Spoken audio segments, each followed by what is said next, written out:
Buenas noches, estimados alumnos. Bienvenidos a este nuevo módulo de Derecho Comercial 2, que vamos a descubrir nuevamente o reforzar los conocimientos que vamos a tener sobre principalmente los contratos comerciales y los títulos valores.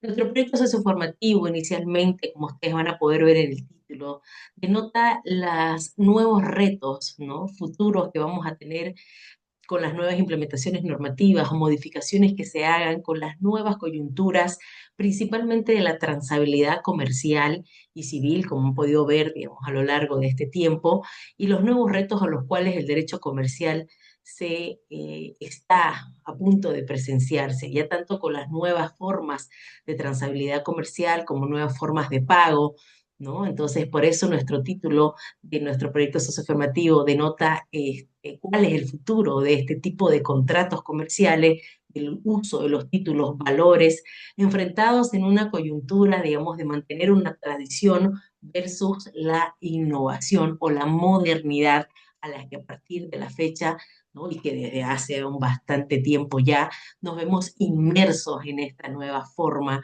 de realizar actos de comercio. No antes vamos a tener que iniciar claramente en lo que establece tanto la política, la Constitución Política del Estado, a lo que refiere el modelo económico que actualmente rige en nuestro país, ¿sí? A través de la modificación de la Constitución Política del Estado desde el año ya 2009, ¿sí? Voy a pasar a proceder a compartirles ya la presentación para que de esta manera demos de cierta forma continuidad a lo que referimos, a lo que se trata principalmente este modelo económico y cuáles son principalmente las características que nuestro modelo comercial en Bolivia pues denota. ¿Sí? Seguramente ustedes también ya lo han podido ver en otras materias o a leer principalmente el tema de la Constitución, lo que establece la Constitución respecto principalmente al modelo económico. ¿Sí? La vamos a poner en modo presentación y aquí pues ya la tenemos. Mi nombre es Blanca Patricia Oropesa Oropesa y en este módulo seré su docente para acompañarlos en este aprendizaje de lo que refiere a las obligaciones principalmente comerciales que nacen de una de las fuentes de obligaciones comerciales, como son los diferentes tipos de contratos que se encuentran en nuestro Código de Comercio referente a todas estas actividades comerciales. ¿Sí? Me gusta comenzar con esto, lo que refiere a lo que se trata de la economía en sí, porque es como ir de un concepto macro a un concepto ya más puntualizado. ¿Qué entendemos por economía? Economía no es otra cosa que la ciencia social que estudia la producción, distribución, intercambio y consumo de bienes y servicios para satisfacer las necesidades humanas en un contexto de recursos limitados, ¿no? Analiza cuáles son los comportamientos del individuo, las empresas, gobierno y esa toma de decisiones principalmente para hacerla de una manera eficiente, ¿no?, como establecemos. ¿Cuál es el modelo económico boliviano? Nuestro modelo económico es un modelo social, comunitario, productivo, como lo establece nuestra Constitución, y que tiene dentro de sus características principales el intervencionismo estatal. Es decir, el Estado tiene un control principalmente sobre los sectores estratégicos como ser los hidrocarburos y la minería. La economía se denomina plural debido al reconocimiento constitucional de las diferentes formas, incluyendo estas, las comunitarias, las privadas y también las cooperativas, de las cuales ustedes ya tienen conocimientos porque son obviamente aquellas economías que se mueven o que dan el flujo a través de cierto tipo de actos de comercio que también están avalados por la normativa. Establece también o tiene uno de los principales, ¿no?, puertos, que es la redistribución social. ¿A través de qué? De políticas de subsidio y bonos, como ustedes han debido conocer, o salvo tengan hijos también, el Juancito Pinto y la renta dignidad. Hablando también de una diversificación productiva limitada como fuerte dependencia de los recursos como el gas natural y de los minerales. Al margen siempre me gusta comentar.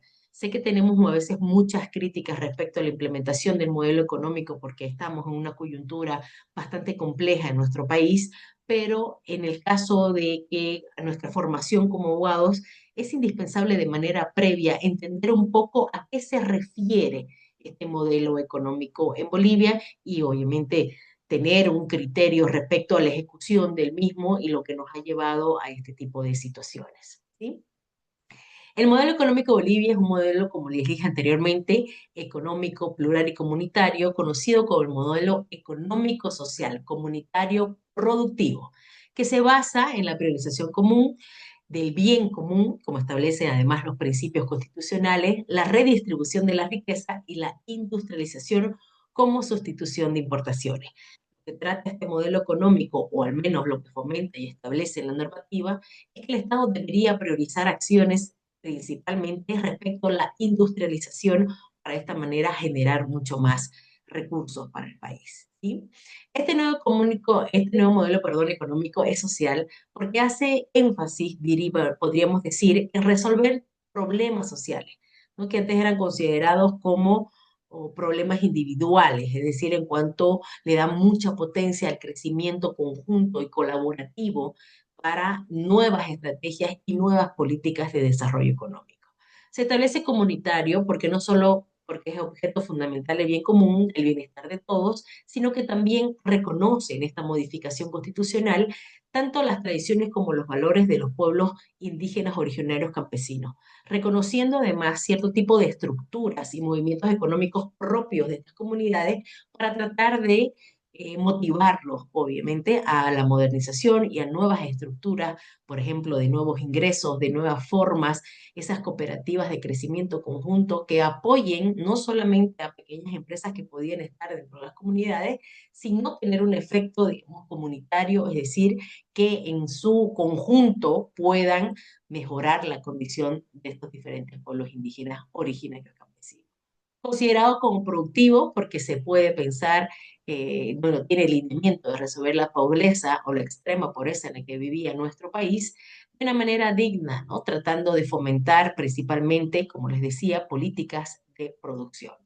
Cambiar el modelo primario, exportador, ¿no? El nuevo modelo indica esos dos pilares del sector productivo que genera excedentes y el sector generador principalmente de empleo.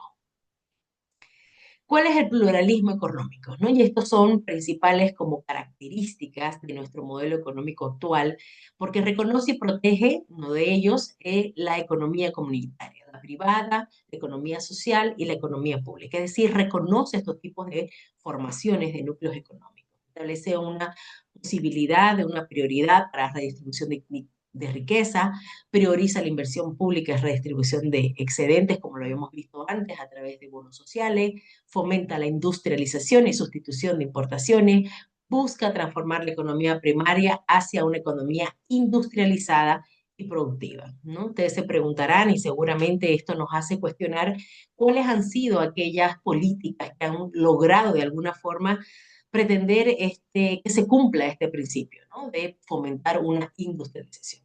La participación del Estado en un papel súper activo, principalmente en los sectores, como dijimos, estratégicos, priorizando este bienestar social. El modelo económico, según la doctrina, se enfoca principalmente en esos principios constitucionales que quiere llevar a todos los bolivianos, principalmente a lo que fomenta de vivir bien. La Constitución política establece como actores fundamentales de esta economía plural al Estado, al sector privado, a las cooperativas y las comunidades. Reconoce y manifiesta también de manera expresa que existe obviamente la posibilidad de la empresa privada, que es la que genera empleos y tiene independencia y relación de los estados para formular principalmente su producción y la distribución. ¿Sí? ¿Qué es lo que dice puntualmente en nuestra Constitución de este modelo plural, ¿no? Que está, como decimos, orientado a ese principio del vivir bien que también establece nuestra Constitución? En el artículo 306 de la Constitución Política del Estado, el modelo económico boliviano es plural y está orientado a mejorar y indica la calidad de vida de todos los bolivianos y las bolivianas. La economía plural está constituida de formas de organización económica, comunitaria, estatal, privada y cooperativa. Es decir, en esto se plantea un reconocimiento expreso de las formas de economía o las organizaciones económicas que existen en nuestro país, indicando que son la comunitaria, la estatal, la privada y la cooperativa. La economía plural articula, dice, diferentes formas de organización económica sobre ciertos principios entre los cuales se tienen, por ejemplo, la solidaridad, que me parece tan importante, la igualdad, y fíjense aquí que establece también el tema de la seguridad jurídica. Aunque tenemos mucha percepción probablemente que con tanta coyuntura, modificaciones, tanto políticas, ¿no? Intermedio, no se sienta o no se tenga esa percepción de la existencia principalmente de este principio. El Estado tiene como máximo valor, lo establece la Constitución, al ser humano y asegura, dice, el desarrollo mediante la redistribución equitativa de los excedentes económicos, ya sea mediante políticas sociales, la salud, la educación, la cultura y sobre todo la reinversión en el desarrollo económico productivo, que es a lo que apunta este modelo establecido en nuestro país. El Estado también establece de manera expresa que reconocerá, dice, respetará, protegerá y promoverá la organización económica comunitaria, ¿no? Esta organización económica comunitaria comprende los sistemas de producción, reproducción de la vida social fundada en los principios y visiones propios, reconociendo además, reconociendo como propios de todas las naciones y pueblos indígenas originarios campesinos. ¿Sí? De alguna manera le da ese realce constitucional a través de reconocerlos como propios, ¿no? De este tipo de comunidades. El Estado, en su artículo igual 308, dice, respeta y protege la iniciativa privada. Eso también garantizando como parte de esa seguridad jurídica que tiene que darle a uno de los factores o sujetos muy importantes dentro de la economía de nuestro país, como es la iniciativa privada. ¿Para qué? Para que contribuya, dice, al desarrollo económico, social y fortalezca la independencia económica del país. Se garantiza, y esto es muy importante porque a lo largo de nuestra Carta Magna entendemos que existen este tipo de garantías a los derechos fundamentales, como es la libertad de la empresa. Y el pleno dice ejercicio de actividades empresariales que serán reguladas por la ley. En este caso, como ustedes han debido ver en Derecho Comercial 1, establecen las diferentes formas de constitución de sociedades, o también llamadas empresas comerciales, y en este artículo puntual garantiza esa libertad y protege en todo momento y respeta lo que establece este artículo, la iniciativa privada, porque también sería uno de los pilares fundamentales dentro de este modelo económico, reconociendo la importancia del sector privado para el desarrollo. En el artículo 311 establece que todas las formas de organización económica establecidas en la Constitución gozarán de igualdad jurídica ante la ley, tratando obviamente de manejar y cumplir ese principio de solidaridad, de igualdad y resguardo de seguridad jurídica para todo tipo de organización económica que claramente incluye a la privada. ¿Sí? En el artículo también establece que la economía plural comprende entre los principales aspectos, uno, que el Estado ejercerá la dirección integral de desarrollo económico y el proceso de planificación.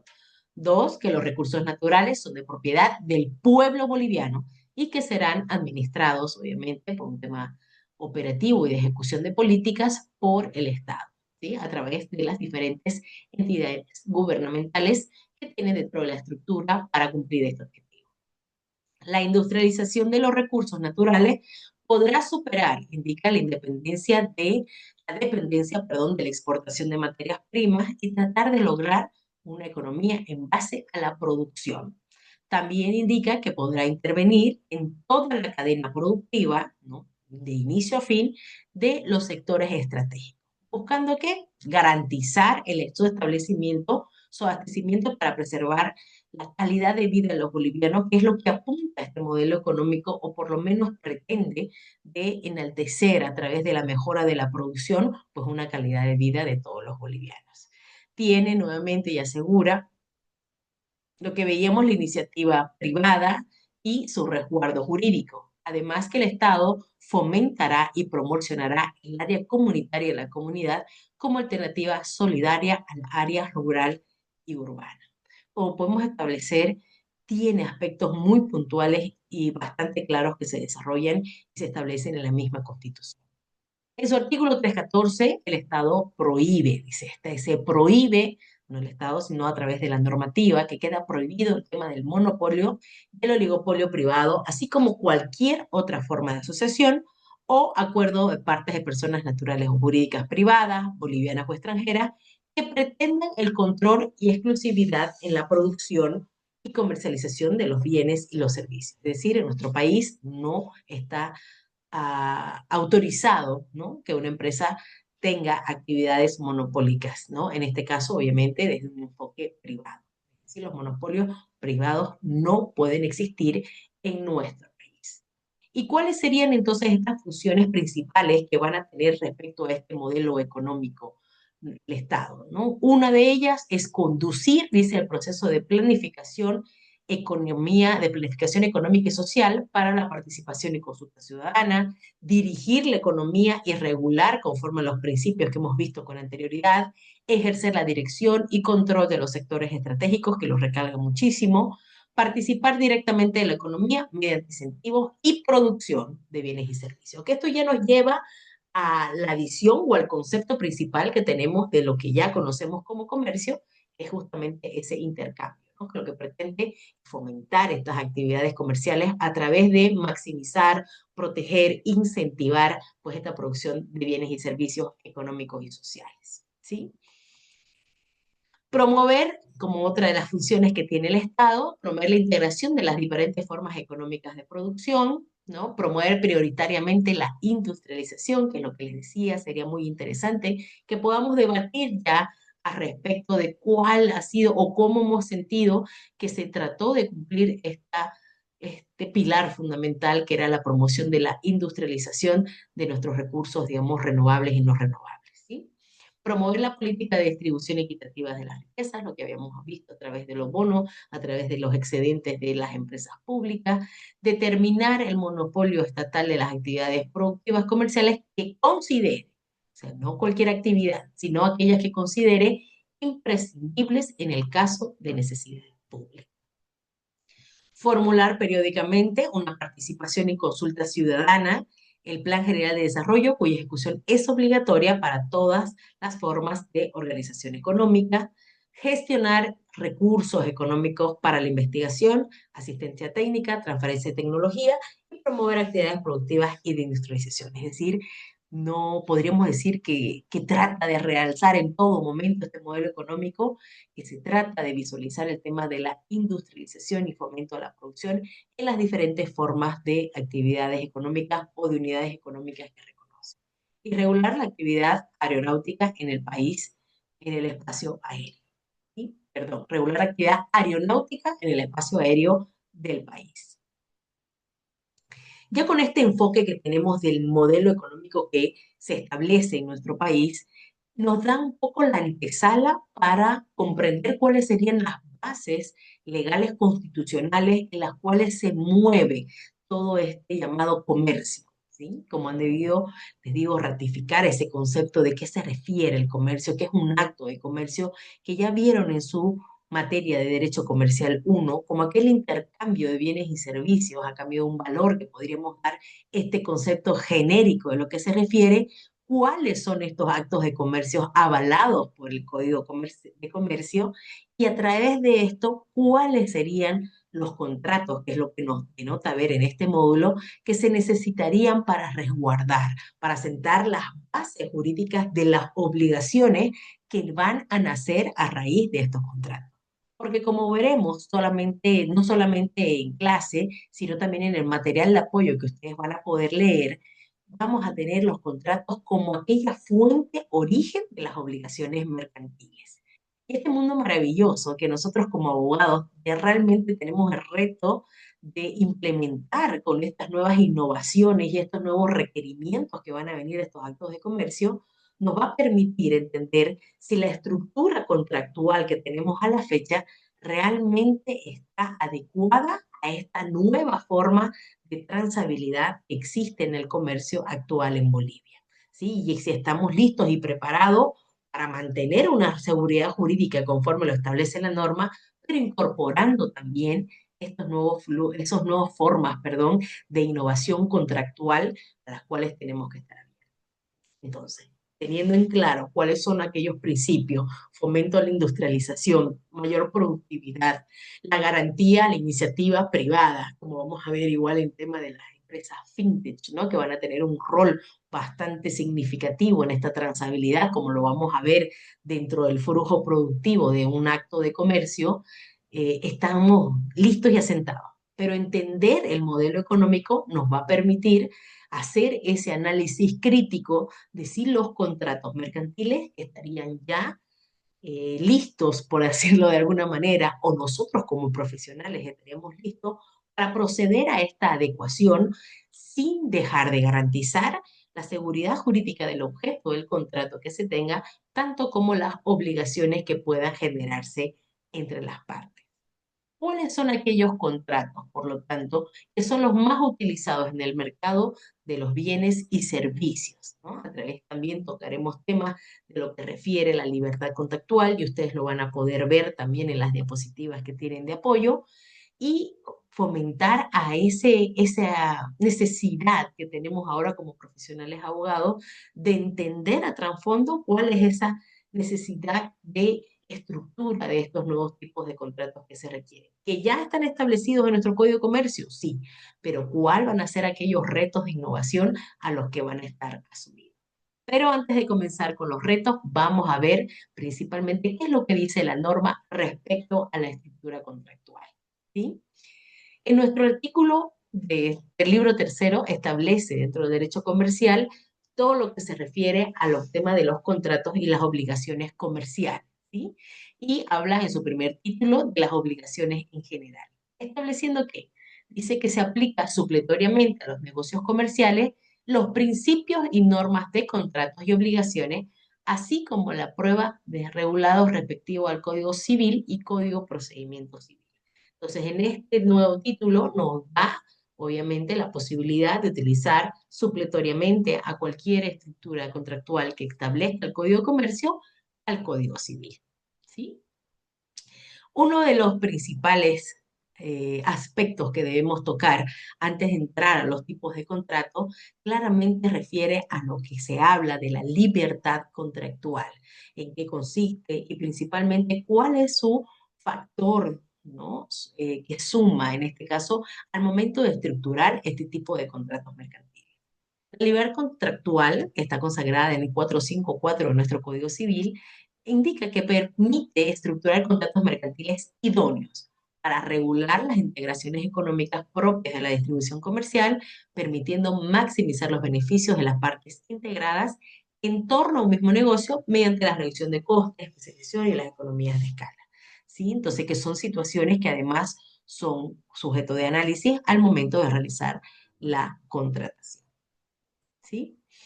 ¿Qué refiere la doctrina a lo que se trata de el concepto de un contrato mercantil? O sea, tenemos una libertad contractual que nos permite fluctuar, si podemos decirlo así, de alguna manera con todas las condiciones que necesita determinado tipo de acto comercial, ¿no? O negocio a los cuales se va a cerrar a través de esta fuente de obligaciones que es la llamada contrato. ¿Qué es lo que la doctrina nos dice como concepto? Establece que el contrato mercantil, ¿no? Que existen a pesar de diferentes definiciones, es un acuerdo que genera entre diferentes voluntades jurídicas vinculantes entre personas que tienen un interés distinto, porque obviamente tenemos un lado, podríamos tener el comprador-vendedor, el proveedor, ¿no? Del servicio, con la persona que va a ser beneficiada con el servicio, y que de ahí está dirigido a crear, modificar, transferir o extinguir los correspondientes derechos patrimoniales. Y me quedo con este concepto maravilloso de contratos que me parece que es uno de los que ustedes como estudiantes tienen que tener anclados. ¿De qué es un contrato como tal? ¿No? Un concepto básico de contrato, que nos lo dice aquí, que es simplemente un acuerdo que sirve para crear, modificar, transferir y extinguir derechos. En este caso, obviamente, patrimoniales, porque una de las características de los contratos comerciales, pues será que son de tipo patrimonial. En los negocios jurídicos plurilaterales, o sea, la participación que existe entre más personas, el cumplimiento de algunos contratantes no delibera dice, las obligaciones de otro, y menos hace que parezca celebrado en consideración tales contratantes que sin ellos no sea posible alcanzar el fin propuesto. Entonces, otra de las características es que estos contratos no solamente pueden ser de una parte y otra contraparte, sino que pueden ser suscritos por múltiples partes. Pero quiero que se queden con ese concepto. Es un acuerdo vinculante que crea, modifica, transfiere y extingue derechos patrimoniales. Anótenlo dentro de su cuaderno, repásenlo, porque es realmente algo que les va a ayudar muchísimo al entendimiento y al momento en que ustedes vayan a crear sus propios contratos. Ya en el título 2 nos habla de los contratos mercantiles en particular y comienza con el contrato de compraventa. ¿Sí? Las clases de venta establece el artículo 824. Las ventas dice pueden hacerse por mayor o menor. Estas últimas se caracterizan porque comprenden pocas unidades o cantidades pequeñas y se realizan directamente al consumidor o a usuario de las mismas. Y ahí habla una figura que vamos a ahondar en el próximo video también que les voy a ir mandando, la figura de la lesión. Que la lesión, dice, no es causada por rescindir un contrato mercantil, a diferencia de la lesión que podríamos hablar desde un enfoque mercantil. Pero, como les digo, artículo 824 ya comienza en este título segundo a hablar lo que son los contratos mercantiles en particular, comenzando con el contrato de compraventa. ¿Qué es un contrato de compraventa? Un contrato en el cual las partes se obligan a transmitir la propiedad de una cosa y la otra paga en dinero. El dinero que el comprador da por la cosa vendida se llamará o determinará, como indica la doctrina, precio. ¿Sí? Lo volvemos a repetir. El contrato de compraventa es un contrato en que las partes se obligan a transmitir la propiedad de una cosa, la otra le paga lo que se llamaría el precio del valor de la cosa. ¿Sí? Existe también dentro de la normativa la venta con garantía de buen funcionamiento, donde dice que el vendedor garantiza el buen funcionamiento de la mercadería, que esto es algo fundamental que establecer dentro de los contratos comerciales, como lo vamos a ver al momento que procedamos a redactar uno de ellos. ¿Sí? El comprador, dice incluso, puede reclamar cualquier defecto de funcionamiento de los 30 días al contar desde la fecha de que se descubra, obviamente, este mal funcionamiento. Vencido dicho plazo, caducará el derecho salvo se hubiera establecido en un plazo mayor. En este caso, el juez dice, según las circunstancias, podrá señalar que el vendedor un término para sustituir o reparar la mercadería y además disponer el resarcimiento, si es que hubiera existido, de daños y perjuicios que se hubiera ocasionado al comprador. Entonces, ya desde ya este tipo de contratos nos va señalando cierto tipo de obligaciones, ¿no? Para, en este caso, el vendedor, como es garantizar el buen funcionamiento. ¿Por qué es importante tener el alcance de las obligaciones? Lo vamos a ver en cada uno de los contratos, porque estas deben ser de manera clara para obviamente de esta manera determinar en caso de que sea dañado o perjuicio, ¿sí? Entonces, tiene que haber, tiene que haber claridad en lo que respecta a la obligación de daños y perjuicios.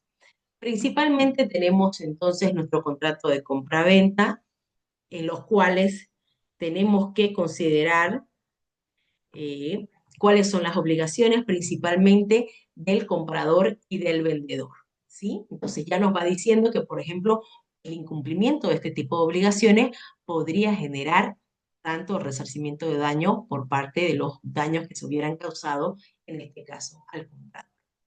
Tenemos la venta a plazo por reserva de propiedad, digamos, ¿no? Que solo produce efecto y se frente a terceros a partir de la fecha de inscripción. Esta es otra de las situaciones y las obligaciones que tenemos que verificar y avalar y asesorar a nuestros clientes respecto a la conclusión del registro correspondiente que debe existir en cada uno de los contratos y los efectos que pretendemos para cada uno de ellos.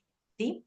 La venta a plazos establece, dice, con reserva de propiedad, procede cuando se hubiera pactado que el pago será realizado en cuotas durante un plazo claramente determinado. Entonces, este va a ser un contrato de compraventa que seguramente ustedes han visto ya desde muchos enfoques, desde muchas ocasiones, para hacerlos mucho más eh, vigentes, ¿no? Para hacerlos mucho más enfocados a lo que se refiere al derecho comercial, ¿sí? De ahí tenemos el caso del contrato de permuta mercantil, que la permuta mercantil en los mismos casos que la compraventa nos establece, ¿no? Y que se aplica la permuta comercial en cuanto sean conducentes a las normas de permuta reguladas en el Código Civil. ¿Qué es lo que nos dice la doctrina principalmente?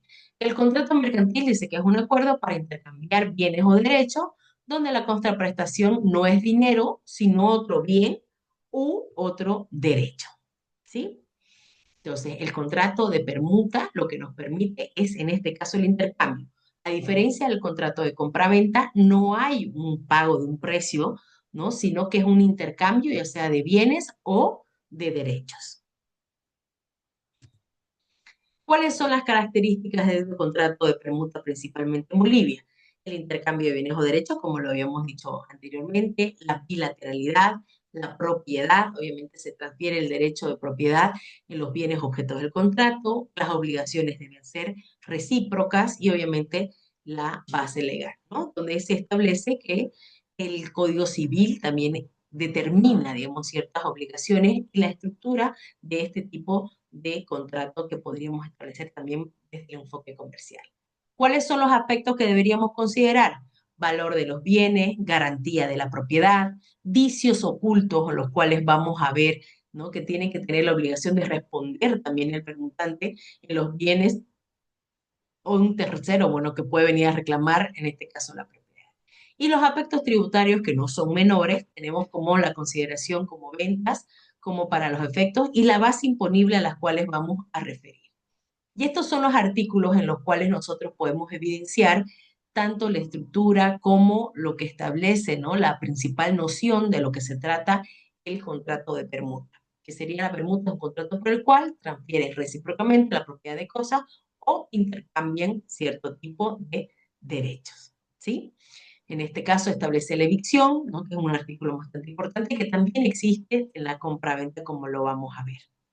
Los gastos de la permuta, ese salvo pacto diverso, serán cargados a los contratantes por partes.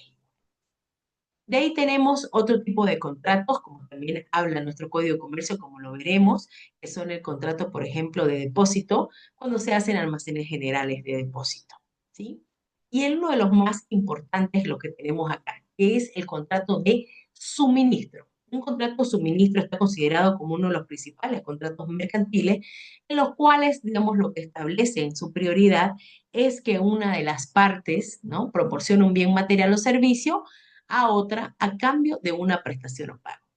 El contrato de suministro no será otra cosa que aquel acuerdo que existe entre dos partes o muchas partes, como vimos en este caso de los contratos comerciales, que existe la plurilateralidad, proporciona un bien material o servicio a cambio de una prestación o pago.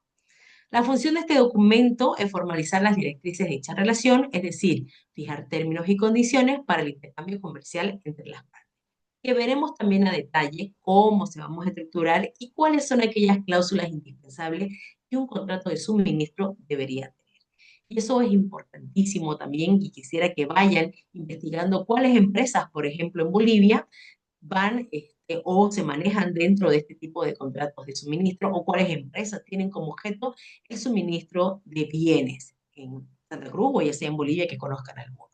¿Qué nos dice el código? El código dice en su artículo 919 que por el contrato de suministro una de las partes obliga a favor de la otra a entregar mercadería o prestar servicios periódicos o continuamente a cambio de un precio estipulado. ¿Sí? Entonces lo que se trata es que el suministro sea continuo, es una de las características en lo principal. Otra de las características, como lo teníamos también en el contrato de compraventa y permuta, es que es bilateral, establece a través del consenso estipulado en las diferentes condiciones, y lo que se trata es que sea principalmente de tracto sucesivo, ¿sí? También está regulado, es oneroso porque establece un precio correspondiente para lo que establece la continuidad de ese suministro, ya sea principalmente de bienes, que es el que vamos a ver, ¿sí? Si no se hubiera estipulado una de las cuantas características, el duración del suministro, cualquiera de las partes dice podrá dar por terminar el contrato, dado que el otro preaviso en el término pactado, esto establece en base a la costumbre o de acuerdo a la naturaleza del suministro, que eso es algo también principal que veremos dentro de las condiciones que tenemos que contratar o establecer dentro de esos contratos. También tenemos lo que llamamos el contrato de servicio y que esto lo vamos a ahondar para verificar cuál es la referencia o la diferencia, ¿no? Porque pueden haber temas de servicios profesionales dentro de los actos de comercio, pero que son totalmente diferentes a lo que establece la normativa a contratos laborales, ¿sí? Un contrato de servicio establece una prestación, principalmente un servicio en específico, a cambio de cierto pago de honorario, ¿sí? Es decir, no genera, en este tipo de contratos de servicios comerciales, no se genera la dependencia, en este caso, como los da los laborales, ¿sí? No tienen derechos y obligaciones, no están al horario, sino que se presta un servicio. Y que también es importante porque vamos a ver cómo un contrato de servicio puede ser, por ejemplo, de una consultoría y cómo entran este tipo de contratos en este entorno y en este desarrollo principal de las actividades de comercio. Tienen naturaleza civil y se diferencian principalmente por el tema de la finalidad, la independencia, tiene que haber una emisión de factura, puede existir una plurilateral de clientes, es decir, no existe, digamos, no como tal. Y un contrato de servicio también que establece nuestra normativa, perdón, es el contrato de obra. Por el contrato de obra, dice un contratista asuma por sí o bajo su dirección independiente la realización de un trabajo prometido a cambio de la retribución. Entonces, el contrato de obra es más puntual a lo que veremos en Constitución, pero tiene obviamente ciertas características parecidas a lo que refiere el tema del contrato de servicio. También hablaremos del contrato de transporte, que también, como vemos, está regulado por nuestro Código de Comercio para, ¿no? Como parte fundamental de lo que refieren este tipo de contratos. Y las principales obligaciones de las partes, que iremos añadiendo puntualmente con cada una de las características.